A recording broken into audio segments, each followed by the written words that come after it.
Guys, ഇന്നത്തെ വീഡിയോയിലുള്ളത് എൻ്റെ അനിയത്തിയും മോനുമാണേ. അപ്പോൾ എൻ്റെ അനിയത്തി എന്ന് പറഞ്ഞാൽ എനിക്ക് 18 വയസ്സുള്ളപ്പോൾ ഞാൻ +2 പഠിക്കുമ്പോഴേ ഇവളുണ്ടാകുന്നത്. +2 തീരാറായ ആ ഡിസംബർ ലെവലുണ്ടാകുന്നത്. അപ്പോൾ ഇവളെ ആദ്യമായിട്ട് കാണാൻ പോകുന്നത് എങ്ങനെയാണെന്ന് വെച്ചാൽ ഞങ്ങൾക്ക് ഇടയിലൊരു അനിയനുമുണ്ട്. ഞങ്ങൾ 3 പിള്ളേരാണ്. അതിൽ മൂത്ത ആളാണ് ഞാൻ, ഇടയ്ക്കൊരു ആങ്ങളയുണ്ട് ഞങ്ങൾക്ക്, പിന്നെ ഇളയത് ഇവള്.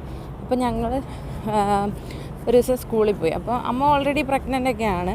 അപ്പോൾ സ്കൂളിൽ പോയി അന്ന് ഉച്ചയ്ക്ക് ഇവളുണ്ടായി, ഒരു വെള്ളിയാഴ്ചയായിരുന്നു. എന്നിട്ട് വൈകുന്നേരമാണ് ഞങ്ങൾ പപ്പായുടെ കൂടെ ഇവളെ കാണാൻ പോകുന്നത്. അപ്പോൾ ഇവളെ ആദ്യമായിട്ട് കാണുന്നതും കുറച്ച് ചുരുണ്ട മുടിയൊക്കെ ആയിട്ട് ഒരു ചബ്ബി കുഞ്ഞാവ, പിന്നെ അവളെ എടുക്കുന്നതും എല്ലാം എനിക്ക് മൈൻഡിൽ ഓർമ്മയുണ്ട്. ആങ്ങളുണ്ടായപ്പോൾ ഞാൻ 3 വയസ്സും കണ്ടുള്ളൂ. അപ്പോൾ ഞങ്ങൾ തമ്മിൽ ആ പ്രായ വ്യത്യാസം ഉള്ളത് കൊണ്ടാണെന്ന് തോന്നുന്നു ഞങ്ങൾക്ക് 2 പേർക്കും, എനിക്കും ആങ്ങളയ്ക്കും എല്ലാം ഇവൾ ഭയങ്കര സ്പെഷ്യലാണ്. മോർ ദാൻ സിബ്ലിങ് വേറൊരു ഫീലാണ് ഇവളോട്.